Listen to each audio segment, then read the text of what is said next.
Despiertas con el sonido del acero siendo afilado en la oscuridad Prydhomme de la Torre de Londres. El 19 de mayo del año 1536 después de Cristo. El rítmico raspado de la piedra húmeda contra la hoja corta la niebla de la mañana como una sentencia de muerte.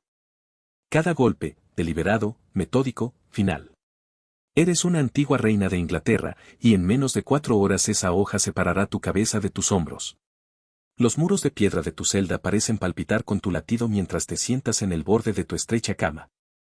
Tus manos tiemblan, no de frío, sino del peso del saber. Fuera de tu ventana, puedes oír a los carpinteros martilleando juntos el cadalso que servirá como escenario para tu actuación final. Cada golpe de sus mazos resuena a través de tus huesos. Una cuenta atrás hacia el olvido que ha estado creciendo durante semanas. Tus damas de compañía se mueven por la cámara como fantasmas, sus rostros pálidos y demacrados. Te visten con un vestido gris enmascarado con un blanco debajo, los colores del luto y la pureza. Aunque te preguntas amargamente cuál se aplica a ti ahora, la ironía no se pierde en ti que Enrique eligió estos colores. Incluso en la muerte busca controlar la narrativa, vestirte como la pecadora arrepentida en lugar de la esposa agraviada. El aire en la torre lleva el olor a barro del río y miseria humana. Pero esta mañana está teñido con algo más. El olor metálico del miedo y el dulce humo del incienso de la capilla donde se dicen oraciones por tu alma. Puedes oír el murmullo de voces más allá de tu puerta. El arrastrar de pies, el tintineo de armadura mientras los guardias toman sus posiciones. La maquinaria de la muerte ya está en movimiento, y tú eres meramente la pieza central en este elaborado horror coreografiado. La pesadilla que terminaría con la ejecución de Ana no comenzó con traición o adulterio, sino con la desesperada necesidad de Enrique VII de un heredero varón y su creciente obsesión con Juana Seymour. Para enero del año 1536 después de Cristo, Ana había sufrido otro aborto espontáneo. Este particularmente devastador ya que ocurrió el mismo día en que Enrique sufrió un grave accidente de justa que lo dejó inconsciente durante 2 horas. El simbolismo no se perdió en nadie en la corte.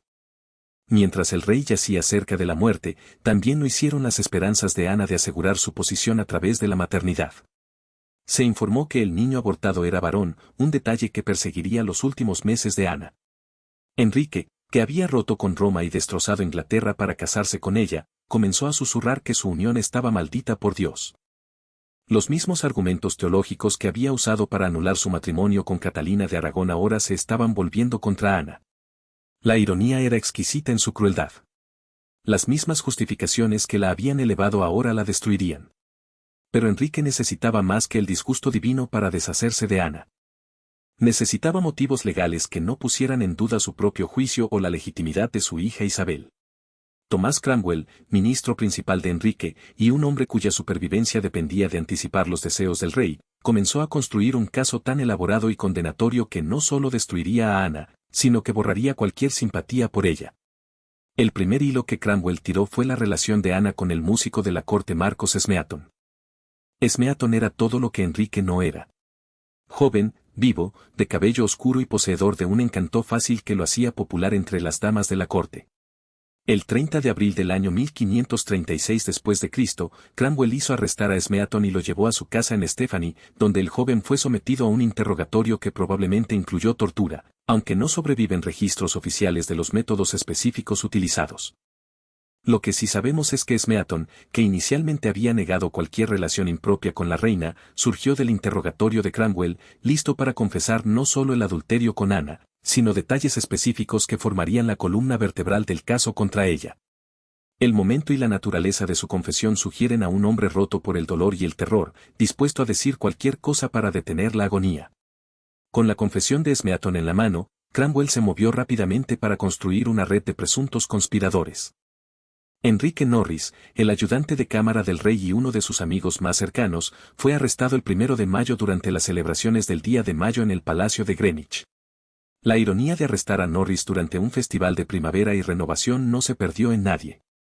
Era como si Cromwell estuviera envenenando deliberadamente cada símbolo de alegría y celebración. Norris había estado con Enrique durante más de una década, un compañero de confianza que había tenido acceso a los momentos más privados del rey. Su presunto crimen no era solo el adulterio con la reina, sino la traición del más alto orden, la traición del hombre que lo había elevado de la nobleza menor a una posición de tremendo poder e influencia. Bajo interrogatorio, Norris mantuvo su inocencia con una firmeza que hablaba de su genuina virtud o de su conciencia de que la confesión significaba una muerte segura. Guillermo Brereton siguió a Norris a la torre el 4 de mayo. Brereton era un caballero de la cámara privada del rey, un hombre cuyos orígenes galeses y antecedentes relativamente modestos lo hacían dependiente del favor real para su posición en la corte. Al igual que Norris, fue acusado de adulterio con la reina. Pero Cromwell agregó una capa adicional a los presuntos crímenes de Brereton, conspiración para asesinar al rey para que Ana pudiera casarse con uno de sus amantes y gobernar a través de un marido títere. El arresto más impactante se produjo el 5 de mayo cuando Sir Francesco Weston, de apenas 25 años y recién casado, fue llevado a la torre. Weston provenía de una familia rica y no tenía necesidad de arriesgarlo todo por el favor de la reina, lo que hacía que su inclusión en la conspiración fuera particularmente desconcertante para los observadores contemporáneos. Su juventud y el hecho de que tenía todo por vivir hacían que su supuesta participación en una trama tan peligrosa pareciera casi imposible de creer. Pero fue el arresto final lo que envió ondas de choque a través de la corte y reveló la verdadera profundidad de la crueldad de Enrique. El 2 de mayo, Jorge Bolena, el hermano menor de Ana y Duncan Rochford, fue arrestado bajo cargos de incesto con su hermana. El cargo era tan monstruoso, tan completamente fuera de lo aceptable, incluso en la corte Tudor moralmente flexible, que sirvió para un propósito específico. Hizo de Ana no solo una adúltera, sino una criatura tan depravada que ningún castigo podría ser demasiado severo. Jorge Bolena era todo lo que su hermana era. Inteligente, culto y poseedor de un ingenio agudo que lo había hecho tanto popular como peligroso en la corte. También era profundamente leal a Ana, una lealtad que Enrique veía como una amenaza para su propia autoridad. Al acusar a Jorge de incesto, Cromwell no solo estaba destruyendo al hermano de Ana. Estaba asegurando que nadie se atrevería a hablar en su defensa, para que no se les viera apoyando un crimen tan antinatural. La velocidad con la que ocurrieron estos arrestos, todos en 5 días, revela la naturaleza cuidadosamente orquestada de la conspiración contra Ana. Esto no fue un descubrimiento gradual de irregularidades, sino una demolición programada con precisión diseñada para no dar a los aliados de Ana tiempo para organizar una defensa o incluso comprender completamente lo que estaba sucediendo. La propia Ana fue arrestada el 2 de mayo, inmediatamente después de regresar de ver un partido de tenis en el Palacio de Greenwich, donde había observado a Enrique jugando con Francisco Weston, el mismo hombre que sería arrestado 3 días después como su presunto amante. El simbolismo fue deliberado y cruel. Los últimos momentos de libertad de Ana los pasó viendo al rey disfrutar con el mismo hombre que sería acusado de traicionarlo. Los cargos contra Ana fueron leídos por su tío, el duque de Norfolk, un hombre que debía su posición en parte al ascenso de la familia Bolena, pero que ahora se encontraba en la posición de pronunciar su perdición. La participación de Norfolk en la destrucción de Ana reveló el brutal cálculo de la política Tudor. La lealtad familiar no significaba nada cuando se ponderaba contra el favor real y la supervivencia personal. La reacción de Ana a los cargos fue registrada por varios testigos, y sus relatos pintan la imagen de una mujer luchando por comprender la magnitud de lo que le estaba sucediendo. Según los informes, se rió cuando se le informó de los cargos de adulterio, no por diversión, sino por lo absurdo de las acusaciones. La idea de que pudiera haber llevado a cabo múltiples aventuras bajo el intenso escrutinio de la vida en la corte, donde cada uno de sus movimientos era observado y registrado, era tan absurda que la risa parecía la única respuesta posible. Pero a medida que el alcance completo de los cargos quedó claro, adulterio con 5 hombres, incesto con su hermano, conspiración para asesinar al rey y conspiración para casarse con uno de sus amantes después de la muerte de Enrique, la risa de Ana murió en su garganta. Estaba siendo acusada no solo de impropiedad sexual, sino de traición tan exhaustiva que tocó todos los aspectos de su relación con la corona y la corte. El viaje desde el Palacio de Greenwich hasta la Torre de Londres llevó a Ana por las mismas calles donde había cabalgado triunfalmente durante su procesión de coronación solo 3 años antes. Entonces las multitudes habían vitoreado y arrojado flores. Ahora observaban en silencio hosco mientras la reina caída pasaba en una barcaza rodeada de guardias. El contraste debe haber sido casi insoportable viajar por la misma ruta que una vez había representado el pináculo de sus ambiciones, ahora destinada a un lugar del que pocos salían con vida. A su llegada a la torre, Ana fue alojada en los mismos apartamentos donde se había alojado antes de su coronación, otra crueldad deliberada que la obligó a enfrentar la distancia que había caído. Las habitaciones que una vez se habían preparado para una reina triunfante, ahora eran una prisión lujosa, completa con los mismos tapices y muebles que habían presenciado su mayor momento de gloria. A Sir Guillermo Kingston, el condestable de la Torre, se le instruyó para que mantuviera registros detallados de las palabras y el comportamiento de Ana durante su encarcelamiento. Kingston era un administrador de carrera, un hombre que entendía que su propia supervivencia dependía de proporcionar a sus superiores exactamente la información que querían escuchar. Sus informes pintan la imagen de Ana como alternativamente desafiante y desesperada, a veces manteniendo su inocencia con dignidad real, otras veces derrumbándose bajo el peso de sus circunstancias. Uno de los aspectos más reveladores de los informes de Kingston es la aparente incapacidad de Ana para creer que Enrique realmente la ejecutaría. Expresó repetidamente la confianza de que el rey mostraría misericordia, que su matrimonio e historia compartida contarían para algo en el cálculo final. Esta fe en la humanidad esencial de Enrique revela una incomprensión fundamental del hombre con el que se había casado o su incapacidad psicológica para aceptar la realidad de su situación. El juicio de los presuntos cómplices de Ana comenzó el 12 de mayo del año 1536 después de Cristo en el Westminster Hall. Los procedimientos fueron una clase magistral en teatro judicial diseñada no para determinar la culpabilidad o la inocencia, sino para proporcionar una apariencia de legitimidad legal a lo que era esencialmente una ejecución política. La evidencia contra los hombres fue en gran parte circunstancial. Regalos que Ana les había dado, conversaciones que habían compartido y su presencia en eventos de la corte donde supuestamente surgieron oportunidades para la mala conducta. La confesión de Smeaton siguió siendo la piedra angular del caso de la fiscalía. Pero incluso esto fue problemático. Smeaton era un músico de nacimiento modesto que dependía por completo del favor real para su posición. La idea de que arriesgaría todo por una aventura con la reina superó la credibilidad, particularmente dado el castigo extremo que tal relación implicaría. Sin embargo, su confesión, extraída en circunstancias que probablemente involucraron tortura, proporcionó la base sobre la cual descansaba toda la teoría de la conspiración. Enrique Norris, Guillermo Brereton y Francesco Weston mantuvieron su inocencia durante sus juicios, negándose a confesar, incluso cuando se les ofreció la posibilidad de sentencias conmutadas a cambio de admisiones de culpabilidad. Su firmeza ante una muerte segura sugiere un coraje notable o una inocencia genuina, o quizás ambas. Estos eran hombres que tenían todo por vivir y nada que ganar protegiendo a una reina que estaba claramente condenada.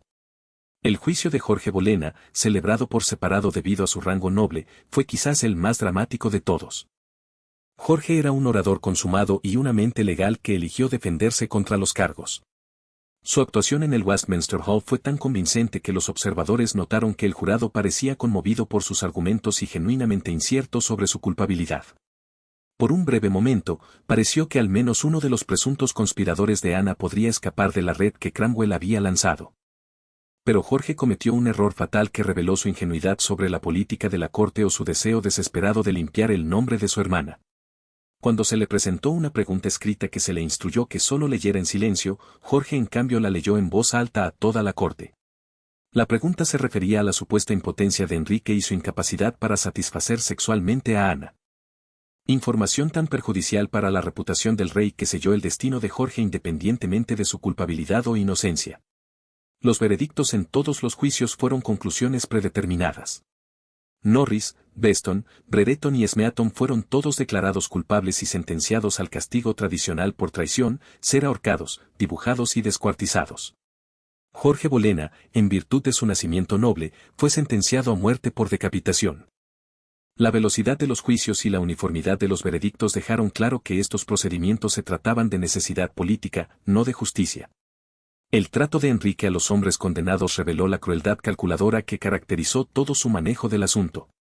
Conmutó las sentencias de los 4 plebeyos a simple decapitación, una misericordia que se proclamó como evidencia de su magnanimidad mientras que en realidad servía para prevenir el espantoso espectáculo de ahorcamiento y descuartizamiento que podría haber generado simpatía por las víctimas. El 17 de mayo del año 1536 después de Cristo, 5 hombres murieron en la colina de la Torre por sus presuntas relaciones con Ana Bolena. Marcos Smeaton, el músico cuya confesión había comenzado todo el asunto, fue a su muerte, manteniendo su culpa, tal vez por un remordimiento genuino, tal vez por un intento final de proteger a otros, o tal vez por una mente rota por la tortura y el terror. Enrique Norris, Guillermo Brereton y Francesco Weston proclamaron su inocencia hasta el final, sus últimas palabras cuidadosamente registradas por observadores que entendieron el significado histórico del momento. La ejecución de Jorge Bolena fue la más conmovedora de todas. como hermano y aliado más cercano de Ana, su muerte representó no solo la pérdida de una vida, sino la destrucción de la familia que había ascendido tan alto y caído tan lejos. Su discurso final fue notado por su dignidad y sus continuas protestas de inocencia, pronunciadas con la elocuencia que lo había convertido en un miembro valioso del círculo íntimo del rey. Ana, confinada en sus apartamentos en la torre, habría escuchado los sonidos de las ejecuciones de sus presuntos amantes, las multitudes reuniéndose, el hacha del verdugo cayendo, el rugido de aprobación de los espectadores ansiosos por sangre. La tortura psicológica de saber que hombres habían muerto a causa de sus presuntas relaciones con ella, ya fueran reales o fabricadas, debe haber sido casi insoportable. Mientras tanto, Enrique ya había seguido adelante con su característica velocidad e insensibilidad. Incluso antes de que comenzara el juicio de Ana, estaba haciendo arreglos para su matrimonio con Juana Seymour, la mujer pálida y silenciosa que representaba todo lo que Ana no era. Donde Ana había sido oscura, apasionada e intelectualmente desafiante, Juana era rubia, sumisa y contenta con interpretar el papel de esposa real decorativa. El propio juicio de Ana estaba programado para el 15 de mayo del año 1536 después de Cristo en el Gran Salón de la Torre de Londres. La ubicación fue significativa. Al juzgar a Ana dentro de la propia torre, Enrique evitó la posibilidad de manifestaciones públicas a su favor, al tiempo que se aseguraba de que los procedimientos tuvieran lugar bajo la sombra intimidante de la fortaleza donde estaba encarcelada. El juicio en sí fue un estudio en pompa Tudor y teatro legal. Ana entró en el salón con un vestido negro, el color del luto que sirvió como un recordatorio visual de su caída en desgracia. Estuvo acompañada por sus damas de compañía, a quienes se les había permitido permanecer con ella tanto para consolarla como para testificar para asegurar que su comportamiento durante los procedimientos se registrara adecuadamente. Thomas Howard, duque de Norfolk y el propio tío de Ana, presidió el juicio como Lord High Steward. La visión de Norfolk pronunciando la sentencia sobre su sobrina fue quizás la ilustración más vívida de las brutales realidades de la política Tudor, donde la lealtad familiar siempre estaba subordinada al favor real y la supervivencia personal. Los cargos contra Ana fueron leídos en su totalidad, cada acusación más condenatoria que la anterior.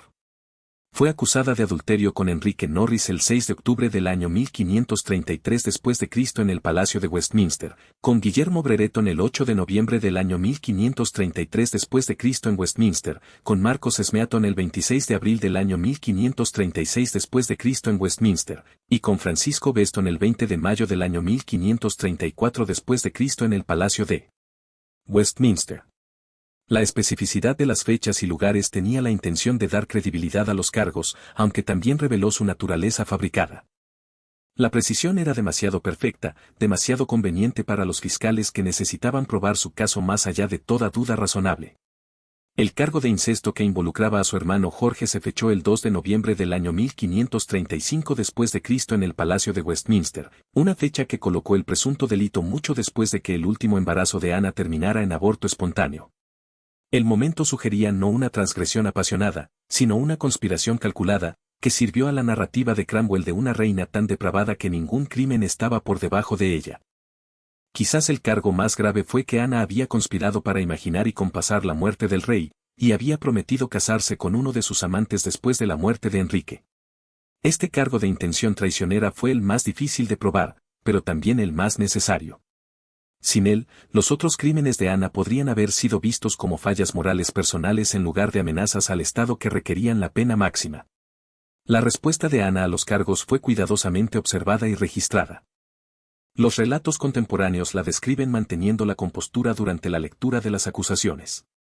Su rostro era una máscara de dignidad real que mostraba poco de lo que debía estar sintiendo. Cuando se le dio la oportunidad de responder, negó todos los cargos con una firmeza que impresionó incluso a sus enemigos. Su defensa estaba necesariamente limitada por las restricciones legales de la época, ya que una mujer y un sujeto tenían pocos derechos en los procedimientos. No podía llamar testigos a su favor, no podía contrainterrogar a sus acusadores y no se le permitía asesoramiento legal. El juicio fue estructurado para alcanzar una conclusión predeterminada, con Ana interpretando el papel de acusada en un procedimiento donde su culpabilidad se presumía en lugar de probarse. La evidencia contra Ana consistió principalmente en el testimonio de sirvientes y cortesanos que afirmaron haber presenciado un comportamiento sospechoso o escuchado conversaciones comprometedoras. Gran parte de este testimonio era vago y circunstancial. Una mirada aquí, una conversación privada allá, regalos intercambiados entre la reina y sus presuntos amantes. La fiscalía se basó en gran medida en la interpretación y la insinuación, construyendo un caso sobre la base de los chismes y la especulación de la corte. Una pieza de testimonio particularmente dañina provino de Lady Wakefield, quien convenientemente estaba muerta en el momento del juicio y, por lo tanto, no podía ser contrainterrogada. Lady Wakefield supuestamente les había dicho a otros antes de su muerte que tenía conocimiento de la mala conducta de Ana, aunque la naturaleza específica de este conocimiento nunca se estableció claramente. El uso del testimonio de un testigo fallecido que no podía ser impugnado fue una indicación reveladora de la desesperación de la fiscalía por construir un caso convincente. La velocidad de los procedimientos del juicio fue notable, incluso para los estándares Tudor. Todo el caso fue presentado, debatido y decidido en un solo día, un ritmo que dejó poco tiempo para la consideración cuidadosa de la evidencia o para que Ana presentara una defensa efectiva. La presión para llegar a una resolución rápida reflejó el afán de Enrique por seguir adelante con sus planes para un nuevo matrimonio y su deseo de minimizar el tiempo disponible para que la opinión pública se organizara a favor de Ana. Cuando llegó el momento de que el jurado se retirara y considerara su veredicto, hubo poca incertidumbre sobre el resultado. Los 26 pares que se sentaron en juicio incluyeron a hombres que debían sus posiciones al favor de Enrique y que entendían que sus propios futuros dependían de la entrega del veredicto que el rey deseaba. Entre ellos había algunos que una vez habían sido partidarios de Ana, pero que ahora se encontraban en la posición de condenarla para salvarse a sí mismos. El veredicto de culpabilidad fue anunciado por Norfolk con lo que los observadores describieron como una emoción visible. Aunque si esto reflejaba un dolor genuino o un alivio por completar un deber desagradable sigue sin estar claro, como tío de Ana, la posición de Norfolk era particularmente difícil. Se le estaba obligando a participar en la destrucción de su propio familiar, mientras mantenía la ficción de que se estaba haciendo justicia. La sentencia pronunciada sobre Ana fue la muerte por quema o decapitación a placer del rey.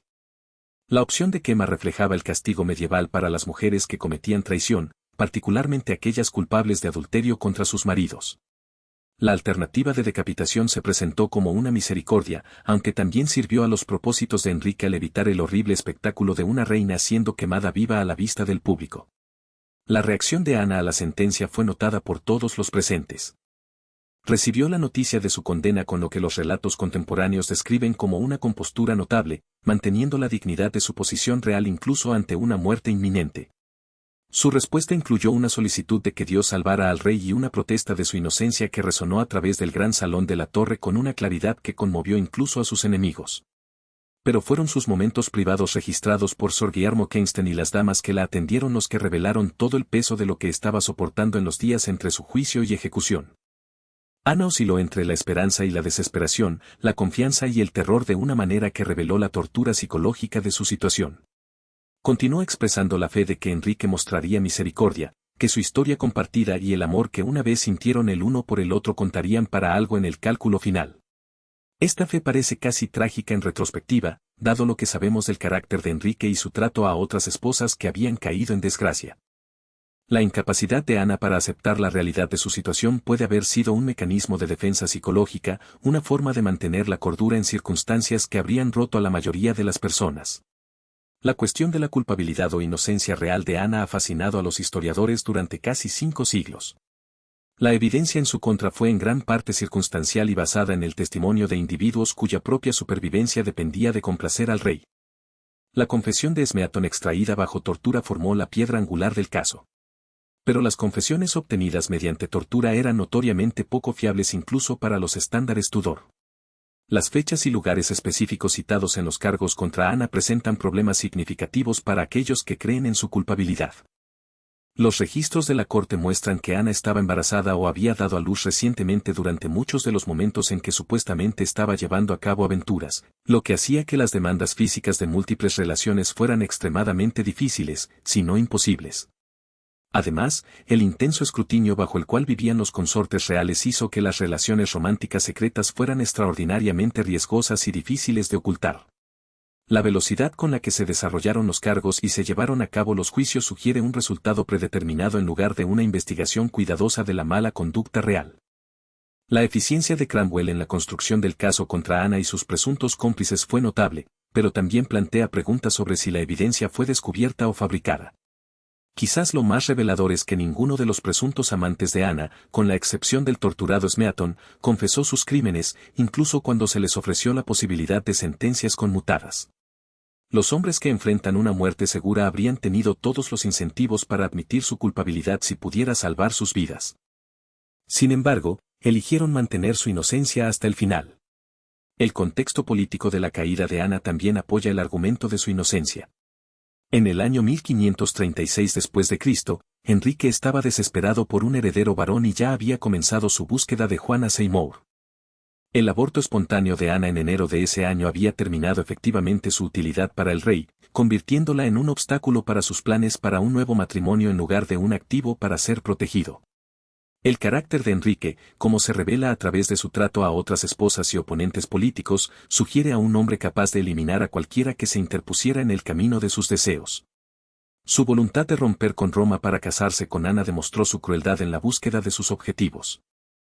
Su voluntad de destruirla cuando ya no sirvió a sus propósitos reveló la misma crueldad calculadora aplicada a la inversa. Sin embargo, la cuestión de la culpabilidad de Ana se extiende más allá de los cargos específicos de adulterio y traición a cuestiones más amplias sobre su comportamiento y carácter.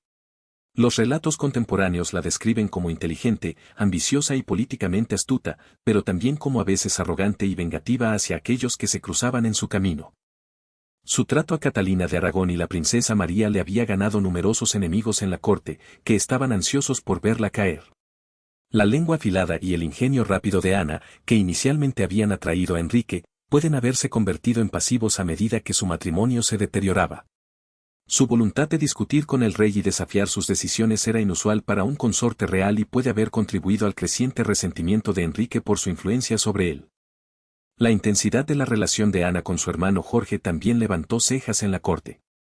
Aunque no hay evidencia creíble para apoyar los cargos de incesto más allá del estrecho vínculo emocional entre hermanos que habían ascendido juntos a través de las traicioneras aguas de la política Tudor, su apoyo mutuo y afecto obvio pueden haber parecido sospechosos para los observadores que buscan evidencia de irregularidades, pero es más probable que reflejara la alianza natural de los miembros de la familia que navegan por un mundo peligroso.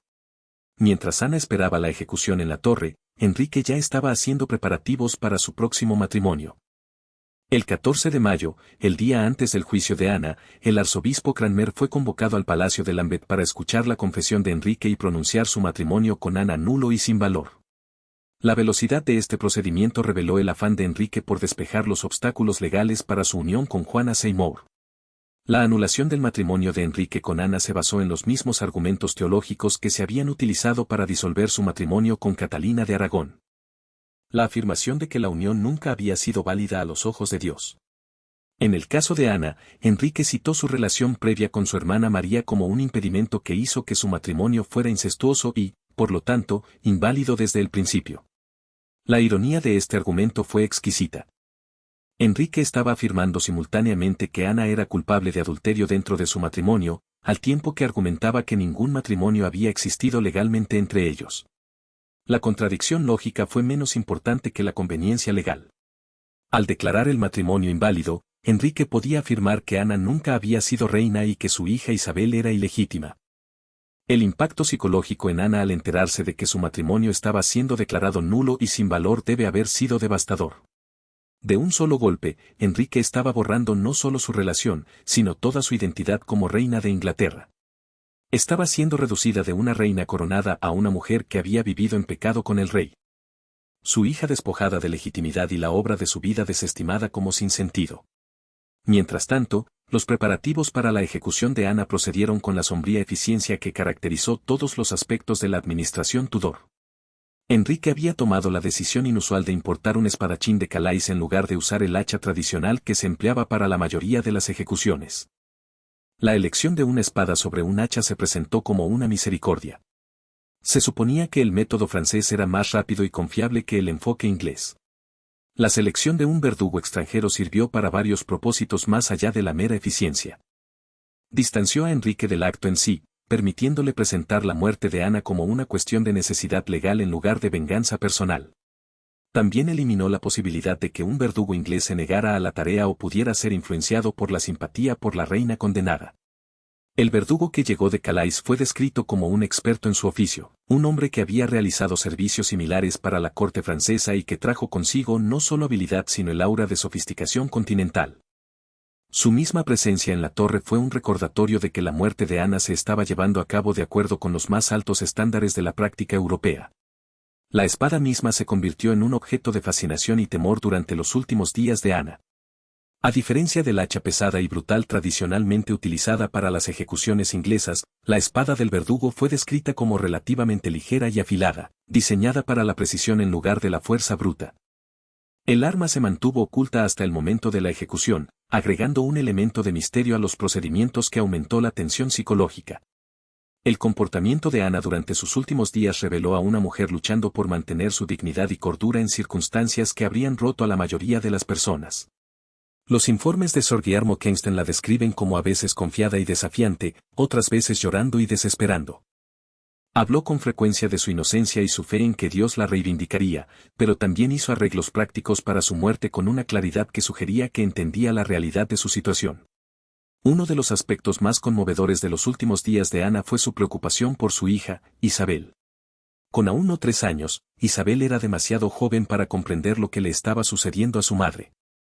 Pero Ana era muy consciente de que su muerte dejaría a la niña huérfana y despojada de legitimidad. Su solicitud de ver a Isabel por última vez fue denegada, agregando otra capa de crueldad a sus últimas horas. Las damas de compañía de Ana, a quienes se les había permitido permanecer con ella durante todo su encarcelamiento, brindaron tanto consuelo como vigilancia durante estos últimos días. Estas mujeres que una vez habían competido por el honor de servir a la reina ahora se encontraban en la posición imposible de apoyar a una mujer que sabían que estaba condenada mientras protegían sus propias posiciones en la corte. La noche antes de su ejecución, Ana pasó horas en oración y reflexión, preparando su alma para lo que creía que sería su viaje al juicio ante Dios. Los relatos contemporáneos la describen como tranquila y resignada, habiendo finalmente aceptado que Enrique no mostraría misericordia y que su muerte era inevitable. También pasó tiempo preparándose para los aspectos prácticos de su ejecución, discutiendo con sus damas la ropa que usaría y el comportamiento que se esperaría de ella en el cadalso. Incluso en la muerte, Ana entendió que estaría actuando para una audiencia, y que sus momentos finales serían escudriñados en busca de signos de culpa, inocencia, arrepentimiento o desafío. La mañana del 19 de mayo del año 1536 después de Cristo amaneció gris y brumosa, con una humedad en el aire que parecía reflejar el ambiente sombrío que se había asentado sobre la torre. Ana se despertó temprano, habiendo dormido poco durante su última noche, e inmediatamente comenzó los rituales que la prepararían para la muerte. Eligió usar un vestido de damasco gris oscuro con una quimisa blanca debajo, colores que sugerían tanto luto como pureza. La elección fue significativa. Al vestir de blanco, Ana estaba haciendo una declaración silenciosa sobre su inocencia, mientras que el gris representaba su aceptación de la muerte que la esperaba. Su cabello, que una vez había sido su gloria suprema y había atraído por primera vez la atención de Enrique, estaba arreglado simplemente y cubierto con un coa blanco que facilitaría la tarea del verdugo. Las consideraciones prácticas de la ejecución influyeron incluso en estos últimos detalles personales, recordando a Ana que ya no era una mujer preparándose para una ocasión social, sino una prisionera condenada preparándose para la muerte.